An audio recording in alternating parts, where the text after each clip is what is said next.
Hey, Paul, in what country is it easiest to get an infection? I don't know, Matt. What country? Germany. That was bad. You were right to hide that from me. And Paul, since we're going to be talking about some tropical diseases today, what does malaria say when it spreads to Italy? This is going to be probably lightly offensive to our Italian listeners, but yeah, tell me. It's a me, Malario. And Paul, see, there's a picture of a mosquito wearing a Mario Brothers hat. Tremendous. Fantastic. Yeah, so a visual joke for a podcast. It's great. Thanks again to punstoppable.com, my favorite site for all our puns.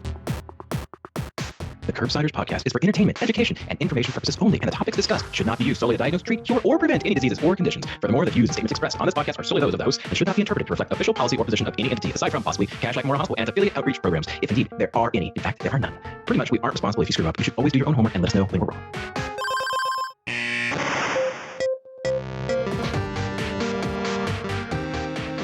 Welcome back to the Curbsiders. I'm Dr. Matthew Frank Watto, here with a lot of great friends, but my greatest friend, Dr. Paul Nelson Williams. Oh, fantastic. You've been promoted. Who is America's primary care physician. Paul, how are you doing? I'm so good, Matt. Thanks for asking. How are you? Good. So this is our second recap episode from ACP. There was just so much clinical content that we had to split it into two recap shows. And we are going to start off with Beth Garbitelli, Garbs. You have some ID pearls, and I think only ID pearls. Is that right? Yeah. If anyone's not confused, I do want to subspecialize in ID. I can't help myself. Yeah, so I went to a bunch of the infectious disease talks, and there was a lot of good ones this year, and like kind of disturbing, unfortunately. I mean, like really bad bugs historically are now back. They're back in fashion, and new bad bugs are also arriving. So, you know, ID, it's just never ending. Candida auris, everyone knows about, but I was learning a little bit about Acinetobacter baumannii, and now please excuse me for any mispronunciations, but apparently these two bad bugs are traveling together. Candida auris is that bad actor fungal agent that's sort of spreading in long-term care facilities and abroad. So it's something you can think about when people have had cases on a unit. It can spread very easily, but also if patients have had an overnight stay in a hospital abroad at any place in the past year. Or if your lab is picking up several cases of unidentified candida in like people's bloodstream infections or something like that, because it's sort of getting missed by some of these automated testing methods. And then the Acinetobacter baumannii, unfortunately, there's a version that is carbapenem resistant. So the only thing we like more in acronyms in medicine is acronyms that we're using multiple times. So of course, this is called CRAB. We don't have enough CRAB acronym things. So it's pretty alarming. I really hate when I see anything that's carbapenem resistant. And the one thing that's kind of hope on the horizon is there is an agent that could be used that's kind of coming down the pipeline. This was talked about actually not in Heather Yoon's Reemerging Pathogens talk, but in Update in Infectious Disease with Victoria Burke and Fred Lopez. And the agent is sulbactam durlobactam. And you use that in combination with imipenem. And it does seem to be something we could use potentially. And then in terms of other things, unfortunately, malaria is back in the United States after being potentially, we're considered malaria-free since 1970. Malaria is back. This was shocking to me. I'm just picturing like the sign like at work sites where like no accidents for however many days, and like you just have to sadly put it back to zero now for malaria for the States. So Rahul, of course, knew like all about this when Rahul Ganatra, I was mentioning that we were going to be talking about malaria, and he goes, oh yeah, you know, the CDC is down in Georgia because there was a lot of malaria in the South historically, and then there was a lot of public health things. They drained swamps and things, and that was part of how it was eradicated. But Beth, why is it coming back now? We're not totally sure, but we think it's probably because of how hot everything is. Every year, it's like the hottest year in record. So maybe this is a blip, but it probably isn't, unfortunately, just because every year seems to be getting warmer, and the mosquito population is just loving this in the United States and just thriving. Global warming is just huge for mosquitoes. So in addition to having locally acquired malaria now in Florida, Texas, and Arkansas, there's also dengue fever fever, which I hadn't heard about, but I guess there was almost 200 cases of dengue locally transmitted in Florida, and over 1,000 in Puerto Rico. So these are things you just have to have on your differential now for fevers in patients who haven't had travel history. And speaking of that, one case she talked about with malaria, that she said it was a patient in August in the US with a tick attachment who came in. And so, of course, they see intra-erythrocytic parasites, and they're like, oh, so obviously this is babesiosis. Yes. So they treated for babesiosis, but I guess someone thought to actually check for like the P. falciparum PCR test, and that was positive, and they didn't believe it. They sent it to another lab. It was positive, so they treated the patient. But the medication is that they use is one I haven't heard of, and it's not like readily available. So you don't use doxycycline for that? You don't use doxycycline, yes. So just think about it, audience. I was shocked to learn that this is happening in the U.S. Beth, what else? And Vibrio. Unfortunately, now Vibrio is outside of that Gulf zone that we always used to see in our test questions. It's expanding up the eastern seaboard, Connecticut is kind of like shocking, just kind of alarming. Maybe we're going back to the old days where you can't eat oysters in months that don't end in an R. So just be aware of that as well for any type of skin soft tissue infections that are really bullous and gross, and then bacteremia in folks who've eaten seafood. And then just as if this Just wasn't keep enough. Beth. This is great. The revenge of the syph. Sorry, guys. Syphilis is also having a huge resurgence in the United States, which is a huge bummer. Heather Yoon gave this quote, which I can't really elaborate on beyond the fact that I'll just repeat it. Syphilis rates are as high today as they have been since antibiotics were discovered. Oof. Yeah. This was shocking. Why do they think this is happening? They think that, it's kind of just expanding worldwide. Syphilis cases are back. In the United States in particular, there's concern that the sort of unwinding of our public health infrastructure over the last decade or so, and kind of exacerbated by the sort of diversion of resources towards pandemic needs, might be worsening this, just because we're losing some of the free clinic access that people had. People aren't having good follow-up. And unfortunately, even people who are getting this identified are not getting adequate treatment for it, which has also, once again, many things featuring what could be causing that. But, one other portion of this is that there's a shortage of penicillin G. So that, of course, is not helping things. But it is still sensitive to penicillin, so we could still treat this. I think Tony Brew has a great tutorial on why that is. Spirochetes are so interesting. So it's great that we can treat it, but it's something that needs to be treated for a long period of time, and you need follow-up, and not everyone's... You should send it. If you're sending testing for gonorrhea, chlamydia, you should test for 100%. syphilis as well. Absolutely. People with HIV. Just low threshold to test for it. Think outside the box. It's really affecting any person who's having sex in the United States right now. You shouldn't just be confining it to risk factors, quote unquote. Right. Well, I think the USPSTF screening recommendation is for patients at increased risk, and they leave that very wide open. And it sounds like, unfortunately, if you're sexually active, you're going to be at increased risk. So it's a very reasonable thing just to be checking on. And it feels like a huge failure that we're having congenital syphilis. She made the point that, yes, that's something we're seeing in pediatrics, but it's because we're not catching it in adults and treating it in adults, and it really should be a never And it's a event. tenfold This is increase treatable. in the past decade, which is really bad. And it's not something that can be overcome. That's basically going to set up that child that's born with just lifelong health problems. So we're going to transition to a happier topic. What about super gonorrhea? Do we have any treatments for that now? Emerging treatments, and I believe this was a different talk with Dr. Victoria Burke. Yes, they mentioned a new treatment coming for the really scary drug-resistant gonorrhea, which unfortunately we had a case of in Nevada in 2019. It's zolflodacin. Once again, sorry for these pronunciations. I'm sure they'll come up with some delightful name Beth, for it. if you want to make it as an ID fellow, an ID doc in this world, you need to get this under control. I know. I need to get this down pat. So it's an oral antibiotic that halts DNA synthesis by inhibiting type 2 topoisomerase. It's not ready for prime time yet. There's a phase 3 study that showed a cure rate of 90%, so very, very comparable to ceftriaxone, minimal adverse events. But the full results aren't out yet, so that'll be coming in the next year, and then it will kind of go down the FDA pathway. And then let's all be sort of good stewards of this because we're running out of options. What about complicated Staph aureus infections. Anything new in that realm? Yes, complicated Staph aureus, another kind of bane of everyone's existence. There's this new antibiotic called ceftobiprole, and that's going to be an agent for complicated Staph aureus bacteremia for folks who have maybe some sort of allergic reaction or contraindication to Dapto. It's considered to be non-inferior. It was just approved this month. Very exciting. It's going to hit the market soon. And then once again, let's try to be good stewards of it. Yeah. Okay.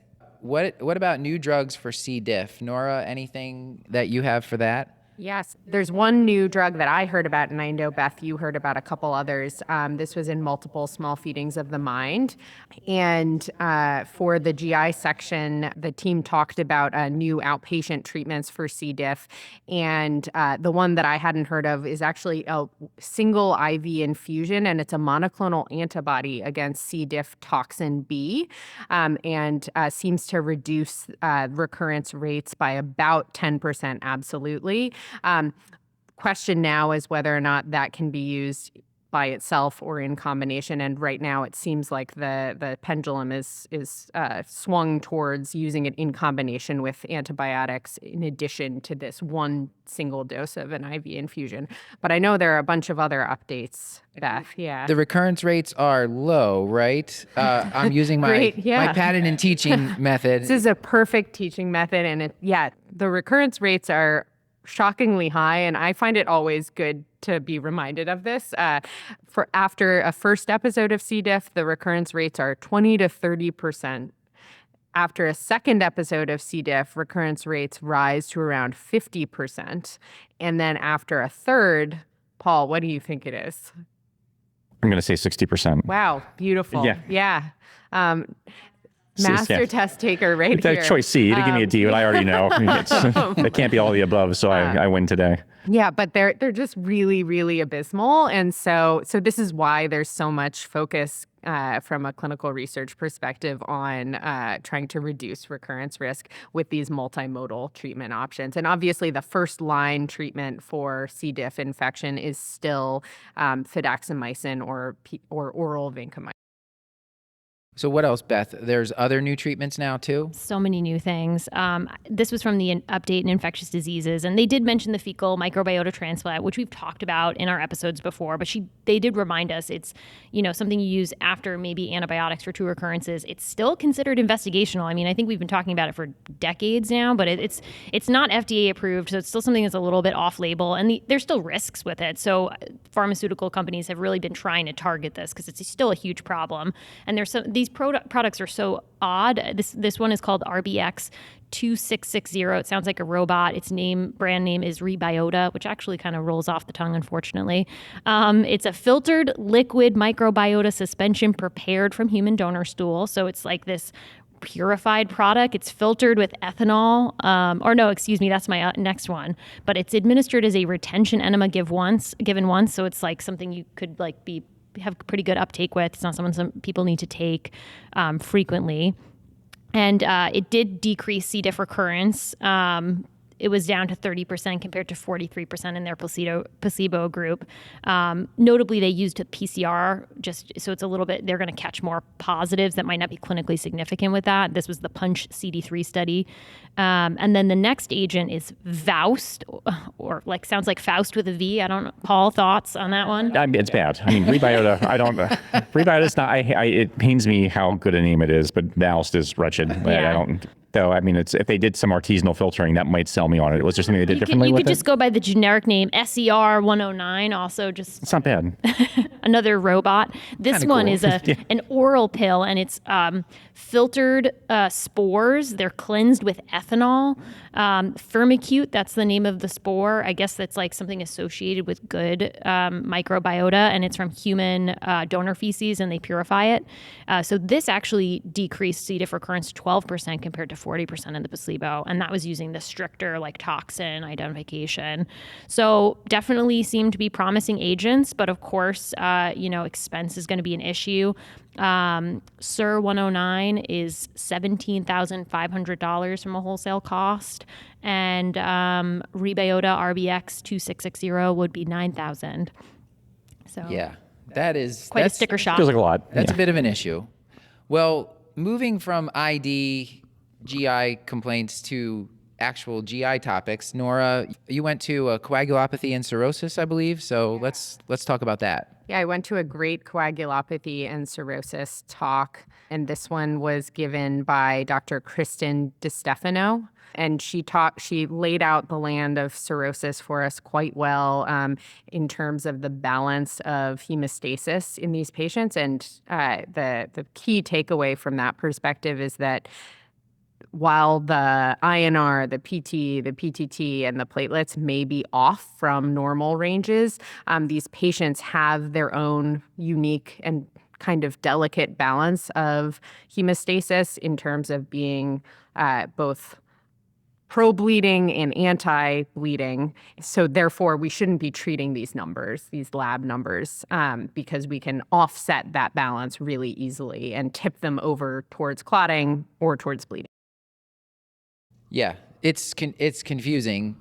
So when you run into the issues perioperatively, and when people are asking us to give these medications, did you get any sort of or treatments for it? What guidance do we have? Yeah, I mean, she had so much guidance, and one of the things she said was that it's often appropriate to involve hematology for these cases because things can be complicated, and they are complicated. One pearl about managing these patients who are going to be going for procedures is that we shouldn't just treat the numbers with FFP or plasma or platelets or cryo, because that can actually send them into volume imbalances that will trigger decompensation of their cirrhosis. And so just empirically giving them product is not the way to go. She said that we can use the TEG scan or thromboelastography with surgeon and hematology input, which gives you a kind of sense of like how good the whole blood product is at clotting.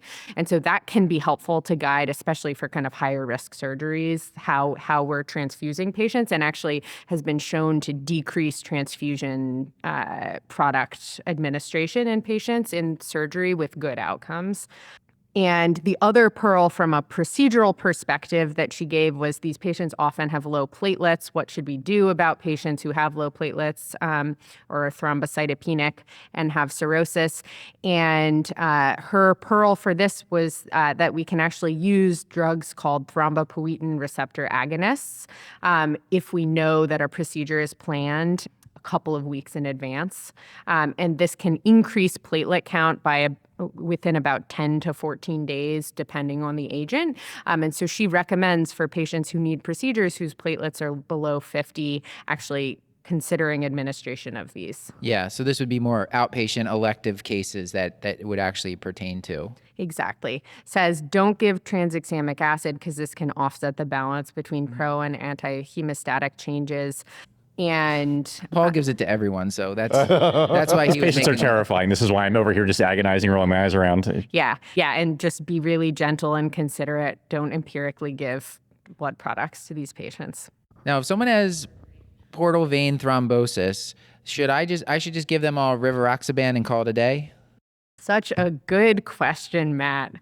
So portal vein thrombosis, we divide into acute and chronic, and she didn't talk a ton about chronic portal vein thrombosis because that the answer to whether we should anticoagulate those patients is basically balance risks and benefits, a little bit more nuanced and like patient specific. But acute portal vein thrombosis, she actually emphasized that typically the benefit of anticoagulation is outweighs the risks of anticoagulation, and said that in general for Child-Pugh class A and B, DOACs are safe, though not rivaroxaban. So don't use rivaroxaban in these patients. Said you can consider using low-dose anticoagulation for these patients if they're at particularly high risk of bleeding, but they tend to tolerate full-dose anticoagulation for 3 to 6 months, and then you can reevaluate at that point, and then potentially switch to lifelong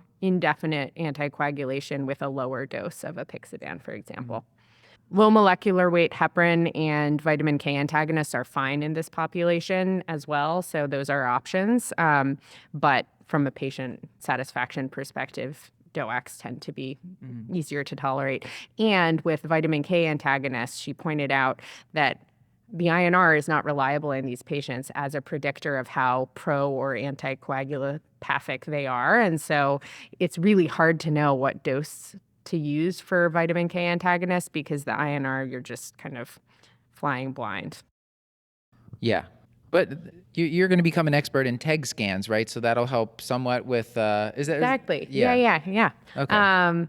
And then the only other pearl from the acute portal vein thrombosis perspective that she gave was she actually does not use an absolute cutoff of platelets of 50 for anticoagulation. She says you can anticoagulate these patients with platelets below 50, but that's a totally appropriate consult to a hematologist. So don't be afraid to involve them, but that may actually, and yeah. So she said, she actually will often anticoagulate these patients even with like legitimately low platelet counts. We also went to a session by Dr. Elliot Tapper. Paul, you want to give us some recap of that one? Yeah, it's going to be limited, Matt, because I think selfishly we're going to drag him in for a full episode on fatty liver disease specifically. So I'll pick some highlights. He actually framed the overall discussion, which I thought was interesting, with a patient who he was seeing for second opinion who had a very high ANA and was diagnosed with autoimmune hepatitis. And then it turned out upon reevaluation, this patient actually just had metabolic-associated fatty liver disease and did much better coming off the azathioprine and prednisone that they were being blasted with. So he made the point is that he lets the phenotype of the patient guide most of his workup and evaluation of these patients who have these abnormal liver functions and not chase down the battery of tests that we often see for patients who have these sort of weird transaminase elevations. So his initial workup, which I love because it's easy enough for me to remember, is he checks for hepatitis C because we can cure it. And he makes the point, I'm not asking about like prison tattoos or blood transfusion. Doesn't matter. Who cares? Like, you check the antibody. If it's positive, then you do something about it. He checks Hep B because we can immunize, and that's a helpful thing. And then the other point that he emphasized, and we'll talk about here, is taking a really thoughtful and non-judgmental alcohol history, and then coupling that often with a PEF level, which is something that I had not been ordering or thinking much about in my primary care setting, at least. And the PEF level, for those of you who don't know, he described this as probably the most revolutionary thing that's happened since he completed training in terms of assessing ongoing alcohol use, because there's a lot of stigma around it, and patients will often try to please doctors or may underrepresent what they're drinking. But this is a very reproducible and good test for chronic alcohol use specifically, and you can predictably sort of watch the levels with it. And Paul, we should mention PEF, P-E-T-H, phosphatidylethanol. I was hoping that you would eventually at some point, fill that part in because I didn't want to have to say it out loud. And we sort of order that pretty often in some of our transplant patients as part of their workup. So that's where I've been seeing it a lot. So yeah, I do a little bit of work in addiction medicine, and I am seeing it in referrals from transplant medicine. So like they'll check the level to be high, and then that will actually prompt a conversation that may actually help a further conversation about management of alcohol use. So it is helpful in that way. But again, from a non-judgmental and not an accusatory way. Like the only hesitation I have with stuff like this is, I've talked about this before, but like the old saw, like if someone says they drink 2 beers, that means they drink 4. Like just assuming the patient is not telling the truth does trouble me. But I think if you're upfront and order this test as part of completion's sake and then have a non-judgmental history, it's very helpful. Is it expensive? I don't even know. I've never tried ordering it in an outpatient setting. I'm not sure about that, but the point I wanted to make is that he said it's a very good test, and he said if it comes back positive, like the patient has had alcohol. He did say if they give you some story, like if someone drank a bunch of alcohol, donated blood, then I got a blood transfusion, and that's why my blood was sure. positive, PEF level was positive. He's like, that's like a case reportable thing.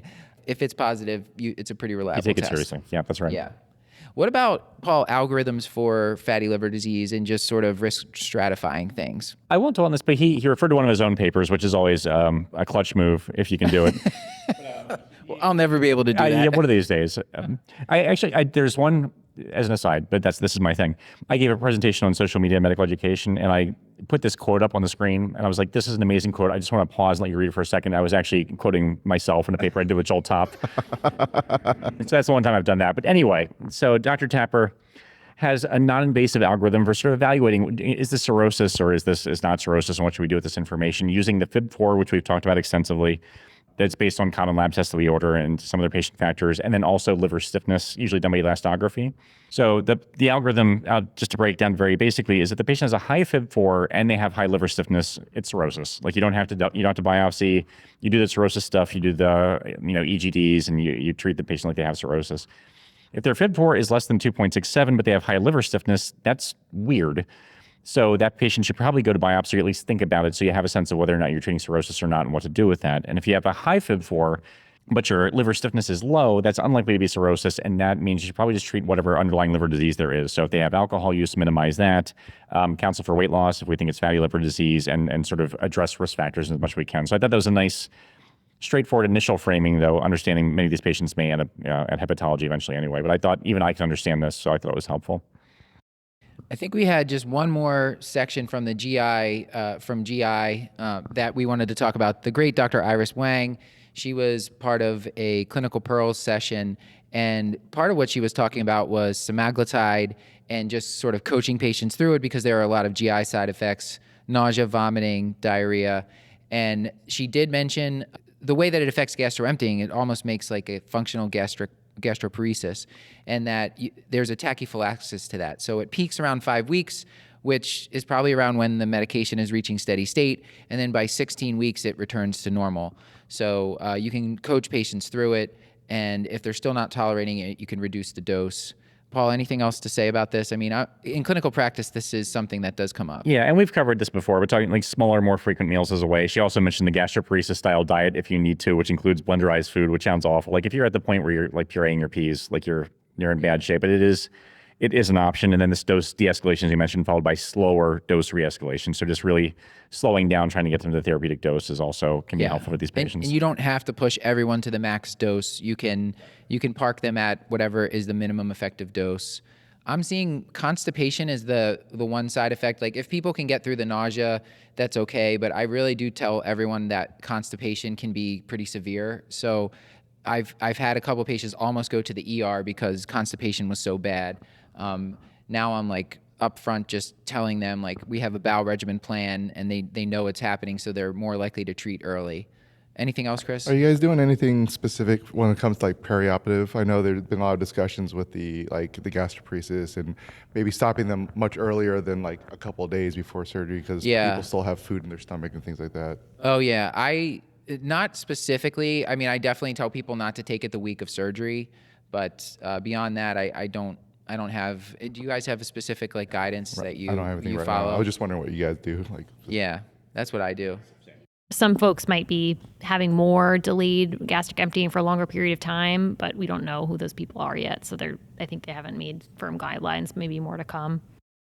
Yeah, it's a whole evolving thing. We'll see if we're making a horrible mistake by so many people taking these medications. But at this point, it's in 10 years, it's going to be catastrophic. Celebrities endorsing them for free, and the visible results that people get. I feel like it's impossible to stop people from asking about them or trying them. If you're not going to give them they're going to get them somewhere else. So although half my patients can't even find the dose they need in stock. Yeah. I think the supply issues. I mean, by the time this episode airs in May, hopefully the supply issues will have started to improve. I've heard maybe that's going to be the case, but I don't know. It was supposed to be January before, so I'm right. I go to these like Lilly's website, and they just give a very general. By the end of April, I was like, it's the end of April. It's good. Yeah.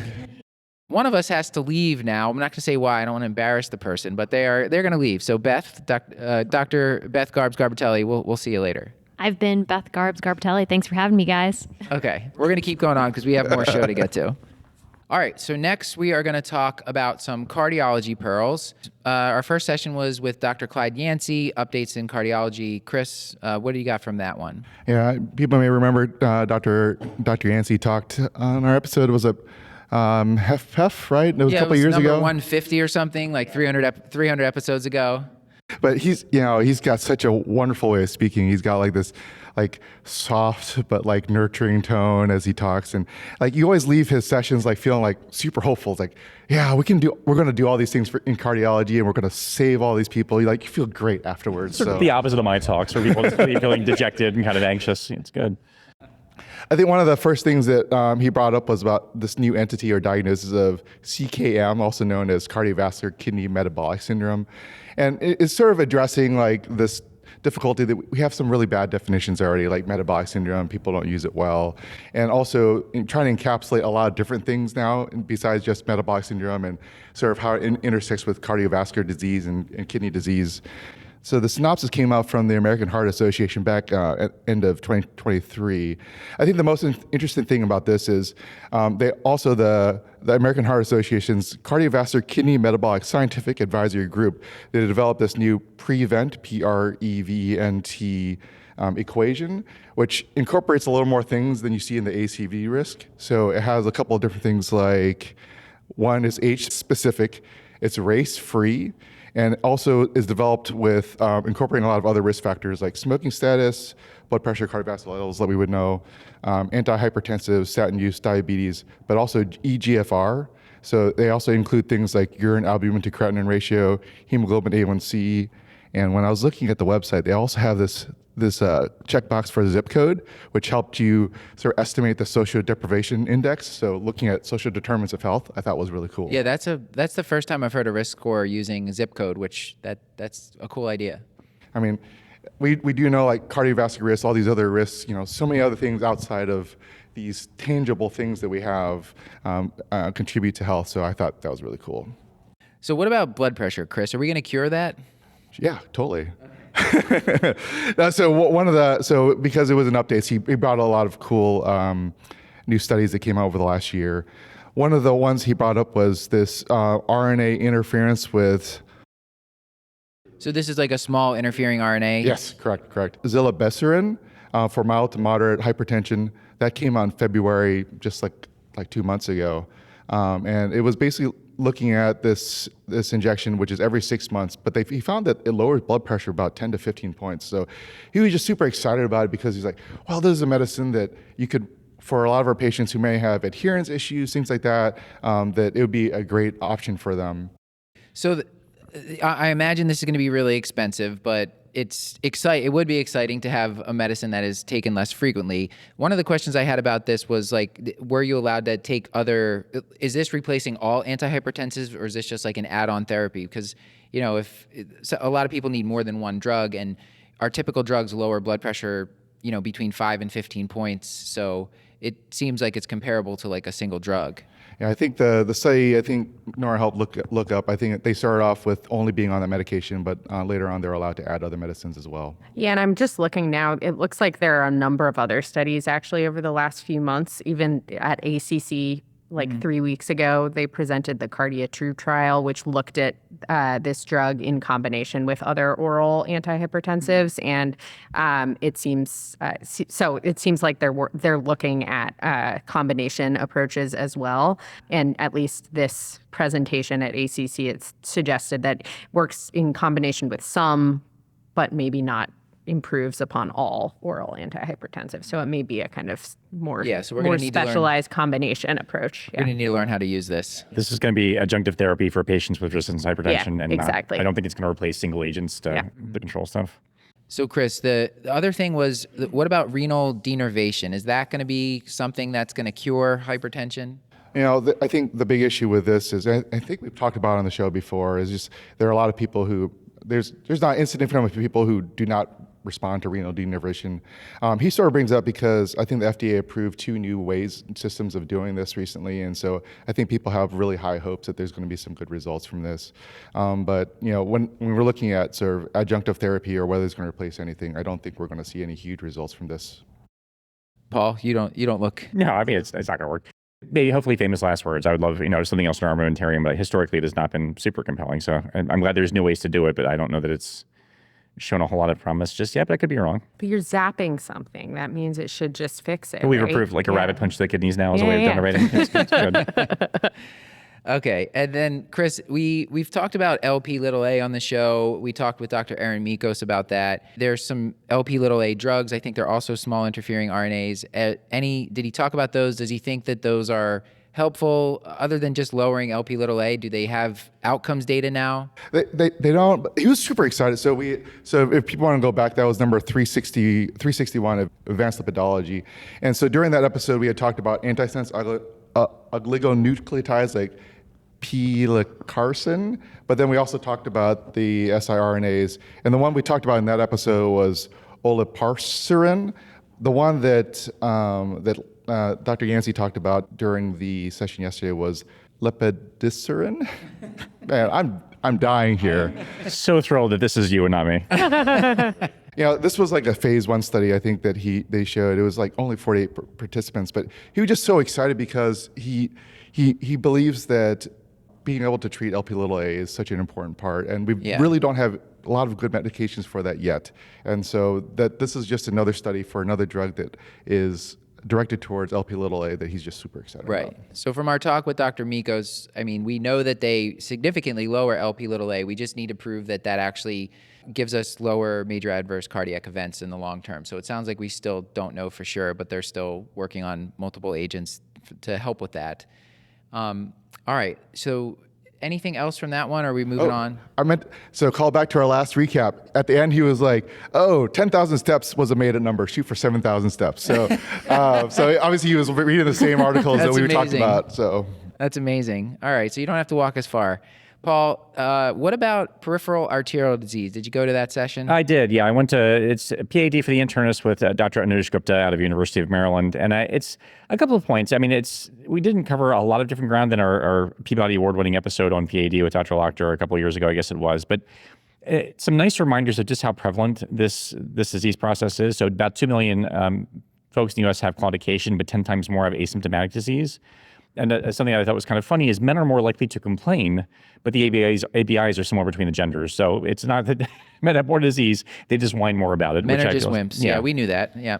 And it's as we know, tobacco is the biggest risk factor, and I'll get to that in just a second. But it's the point that he made is I feel like so often we fixate on claudication symptoms and making patients feel better, which I think is the right and understandable impulse. But it is also a horrible marker for cardiovascular disease in general. So about half of these patients that have intermittent claudication have cerebrovascular disease, and about a half have coronary artery disease as well. So if you have a patient who you think has claudication, this should really prompt you to be very aggressive in the risk factor modification. Even patients who have mild PAD are 3 times more likely to have heart attacks and strokes than patients without, and that's 4 times the risk of MI specifically. And you think about critical limb ischemia, which is actually not all that common. About 1% of these patients progress to critical limb ischemia, but once you do, your prognosis is grim. Like if you have a 25% 1-year mortality, it's awful. And even with asymptomatic disease at 5 years, your limb morbidity is 1 to 2% having an amputation within that 5-year period. So PAD in general confers a lot of cardiovascular morbidity and mortality, and we should just be very aggressive in risk factor modification. I just want to touch briefly on tobacco cessation, which we've talked about already, but even if you quit smoking, it reduces severity of claudication, it reduces chest discomfort. There's a dose-dependent relationship with progression of PAD and tobacco use, so you can reduce progression to critical limb ischemia to 0 if patients quit smoking, so it's very much tied in with that. So it's just another hopeful lever to kind of use to get patients to consider tobacco cessation, which is just really obviously the number 1 risk factor in addition to age and diabetes and high blood pressure and the other stuff. The last thing I wanted to talk about was a session that I went to with Dr. Megan Kamath. This was clinical pearls in cardiology, and she talked about HFpEF, and she talked a little bit about ApoB as well. So I wanted to touch on those. So as far as HFpEF goes, there are guidelines, Paul, written by the great Dr. Kittleson, or she was one of the authors. These were from the American College of Cardiology in the Journal of the American College of Cardiology in 2023. And one of the changes there from the 2022 guidelines is that the SGLT2 inhibitor has become like upfront therapy for everybody with HFpEF, and add-on therapy for that can be loop diuretics. You might consider for certain populations mRNA antagonists or ARBs or ARNIs as well, just depending on things. And she said that this change was based on 2 trials that have come out since the 2022 guidelines, the DELIVER trial and the Emperor Preserved trial. And so she said that for people with HFpEF, blood pressure control is still super important. which I think we're good at, Paul, right? They're Can we great. say So that? good. Yeah. You're Renal American- denervation. Yes. For everybody. So Bilateral. we're pretty good at that. So SGLT2 inhibitors, the patients, you should think about that now. Loop diuretics, of course, a lot of the patients are going to need them at least intermittently. And the new update that she said she expects for the 2024 guidelines would be that there's the STEP heart failure trial, which looked at semaglutide and outcomes for heart failure. She thinks probably semaglutide will be added into that too as a recommendation, Paul. So just one more reason. One more indication. And One just more the primary indication. prevention. Yeah. Sure. And then the other thing they wanted to ask that people wanted her to comment on was ApoB versus LDL cholesterol. And is this something you check, Chris? I mean, I know. Not as often as I think I should now. Not as often. Yeah. I mean, her recommendation was not super strong that we should all be checking it, but she was saying that in the European guidelines, the Canadian guidelines recommend checking it.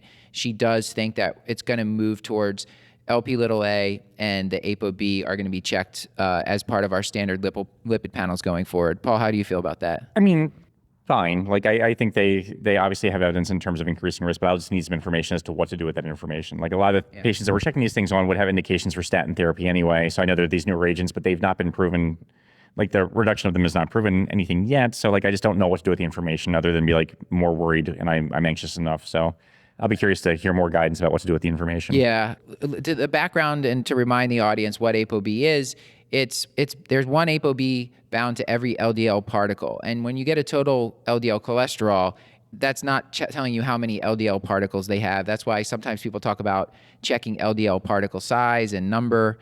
So the ApoB above 130 is considered to be high, and above, depending on what you look at, above 130 or 140 is considered to be high or very high.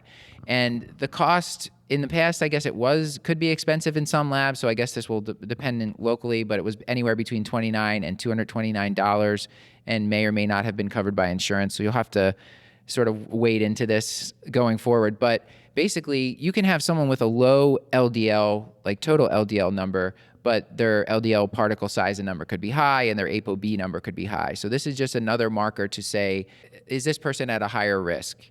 This is why Paul's rolling his eyes, because he's like, I don't know what to do with this. Maybe. Yeah. But I do have patients coming in asking about it. And she said patients in the European guidelines that they talk about testing could be people with metabolic syndrome, high triglycerides, type 2 diabetes, which is all my patients. Sure, yeah. So, I don't have much more to say about it then, but that I think it's reasonable, the fact that the Canadian European guidelines say to check it, that if your patients are asking you to check it, that you can check it, and maybe it'll help you convince them to do lifestyle modification. I mean, right now when I'm looking at some of my patients and trying to get more data in terms of risk stratification, I think I'm doing more CAC scores than I am with Lp(a). Yeah. At least in my institution, I know how much it costs, and I know that a lot of insurances pay for it. Yeah. So I do sometimes check Lp(a) one time, which is a recommendation Dr. Mikos gave us. It's not to say that you can yet do something about it, because we don't know if those drugs are going to do anything, but you can tell the patient, listen, your Lp(a) is really high. That means you have a higher cardiovascular risk. So you're someone who should really lean into the lifestyle modification. Statins do not lower Lp(a), but that's still someone that should be on a statin. So that's kind of where I'm at with that, Paul. Okay. I'm not as angry about them as you are suggesting. Paul, I just want your approval. Yes, that sounds great, Matt. You're a very good doctor. All right, thank you. Well, we have a couple more quick things to go through. So hematology, oncology pearls. Dr. Rama Warsami was at a clinical pearl session on this, and she had some great stuff. So Nora, as the hematologist in the room, let's go to you for this. So what do I do with the person that has this just chronic low white blood cell count? Probably I'm going to bone marrow biopsy them and withhold any treatments that might further lower their white blood cell count. It's a great question. And this is a hot topic in hematology and oncology, actually. But you're talking about patients who have had long-standing low white blood cell counts. They don't have any sequelae of this. They haven't had infections. They haven't had changes in their white blood cell count. And we've been looking at causes of this and whether this is actually a reason for concern. And the conclusion is it's probably not. The name of this phenotype is actually a Duffy null phenotype, and that's an antigen on the surface of red blood cells that is much more common in Black Americans as well as Americans and or individuals of African descent. And so the bigger picture view of this is thinking about the CBC reference ranges. They were developed on primarily white Europeans. And so the reference ranges are not accurate for normal for people of all different descents. Yeah. And so this used to be actually a kind of pathologized term. You may have heard of the words benign ethnic neutropenia, and we actually don't think this is a problematic low white blood cell count anymore. And so that phrase has gone away. And because it pathologizes race, which is a problem. Exactly. And we don't want to be treating these patients differently. We want to include them in clinical trials, even though their absolute neutrophil count, their absolute white blood cell count is lower. And we don't want to be subjecting them to bone marrow biopsies on the basis of their normal So you're white saying blood cell count. I was way off. Way off, Matt. I think someday we should put together just a supercut of all your negative examples just to make you look like the most incompetent doctor on the face of the planet. It's all recorded, so it's great. I think a couple years ago we were calling that was my alter ego, Dr. Vataha. Oh, yeah. I forgot about that. And so the acronym for this, because we love acronyms, is DINK, which is Duffy absolute neutrophil count. And it's actually really easy, Dr. Can I just mention to the audience, we're recording this on 420. So that is a dank pearl, Nora. Thank you. Yeah. Real sticky icky one. That's great. Yeah, she actually said there may be a change in the acronym away from that, but for now, DINK is what we have. Amazing. And you can check for this antigen. And so that's kind of the important pearl here. Can I also just, an aside to Boston, we've been walking around the city a lot, Paul. I just smell weed everywhere I go here. It's just like everywhere. Depending on how you interpret that statement, you could just suggest that I smell a lot like weed, which is... ... I'm not smelling it now, so I don't think it's right. Yeah. Okay. I'm sorry. I derailed us. But Nora, when people have iron deficiency, I like to give IV iron in some cases, but sometimes I'm confused because people are inflamed. Ferritin is an acute phase reactant, so it goes way high. How do I interpret that in someone with inflammation? Yeah, so this was another of her great pearls. Gold standard for diagnosing iron deficiency anemia is a ferritin of less than 30. But Dr. Warsami raised this point that ferritin is also an acute phase reactant, so it will go up in acute inflammation. And so you can actually check the CRP and ESR to look at whether a person is inflamed if they have reasons to be. And if their ferritin is less than 100 and their ESR and CRP are elevated, then that actually is diagnostic of iron deficiency anemia. That is a very useful thing because this comes up a ton. So that's good to keep in mind. Now, if someone has iron deficiency anemia, and let's say I get a lot of MRIs, like anytime someone comes in with a joint complaint, MRI on the first visit. So and I also use a lot of IV iron. Now, What order should you do? Yeah. might I run into any problems if I'm given IV iron? Maybe it's ferromoxetol, and I'm giving that to all my patients with IV iron.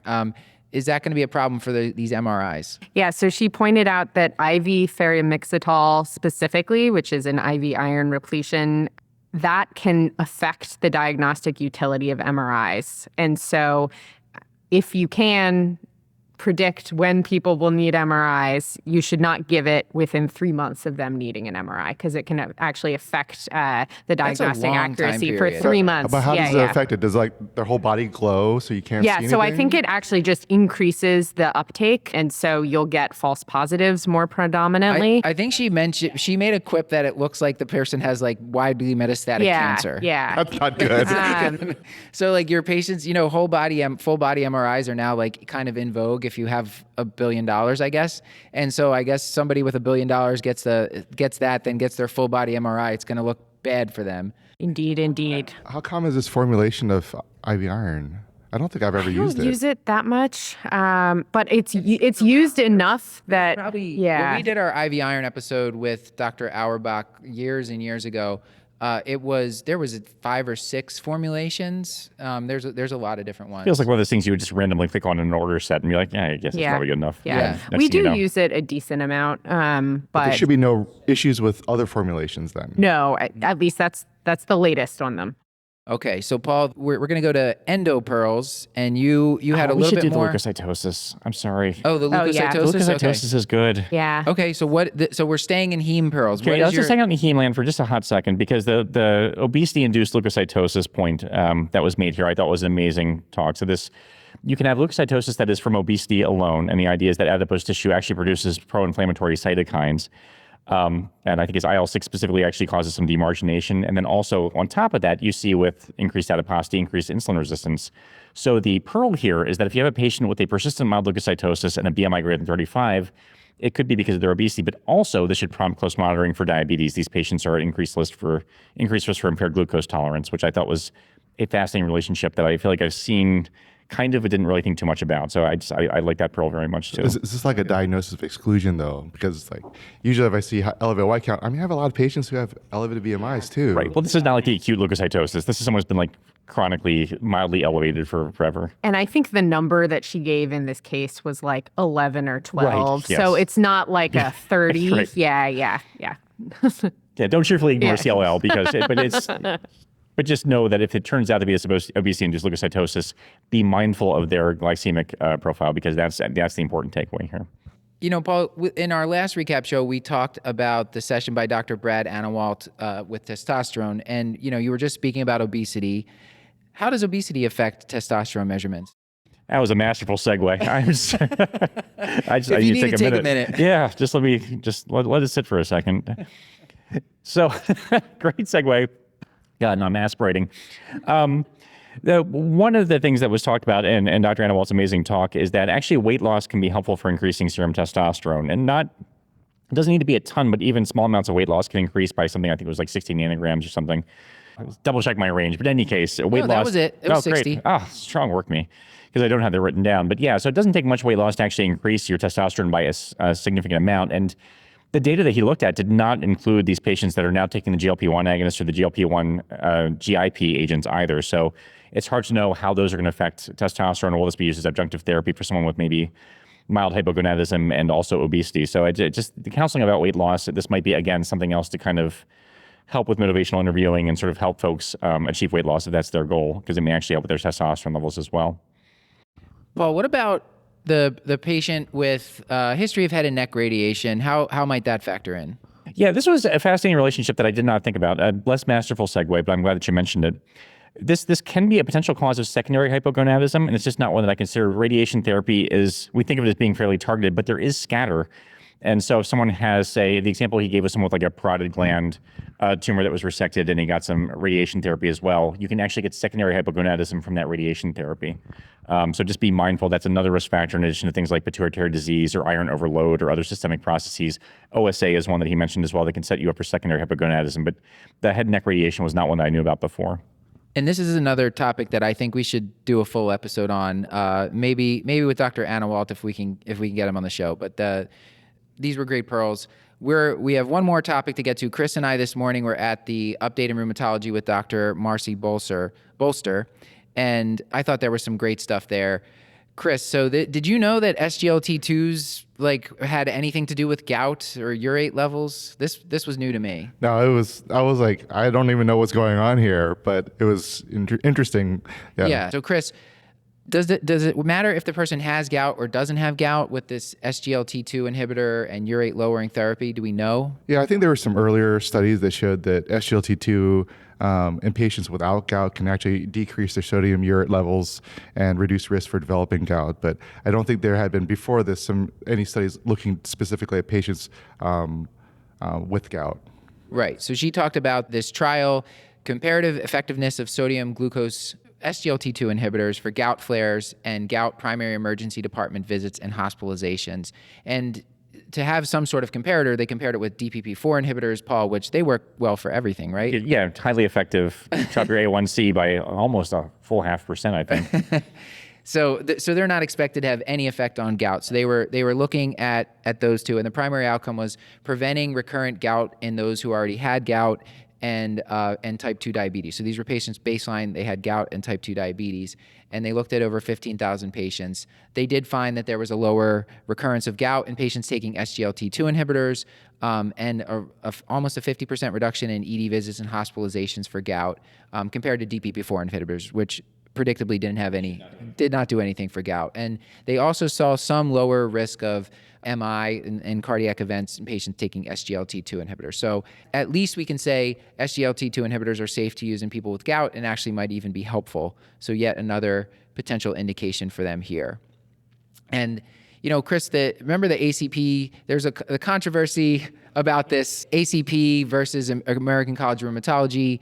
The ACP didn't Let's not say recommend... versus. Let's say there's guidelines that differ in terms of their interpretation of the data. Okay, they differ. They're not like mortal enemies or something like that. Yes, you're right. Thank you, Paul. Anchorman style fight in the back. So she was very, very diplomatic about saying that the reason the ACP didn't really say lower the serum urate rate below 6 is because there wasn't strong evidence for this practice. So she presented a couple papers that seemed to show that people with higher serum urate levels just tended to have worse outcomes with gout, which makes sense. And so, To be clear, basically the ACP guidelines before said you don't need to recheck uric acid levels and treat to those levels. yeah. Right, it was the treating So to talking target. about the treat to target, yeah. So in her practice, she does treat to target, and the ACR recs treating to target less than 6. That's what she does in her practice, and it is effective for preventing gout flares. So that's something people can do.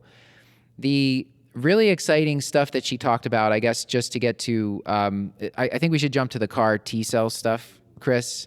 So I had no idea. I knew CAR T cells had something to do with cancer therapies. I'm sure that seemed more like Nora's world totally. than a I perk up whenever I hear CAR T. Yeah. But I did not know they were investigating it for rheumatologic diseases. And she talked about a case series in the New England Journal of Medicine, and this was from February 2024.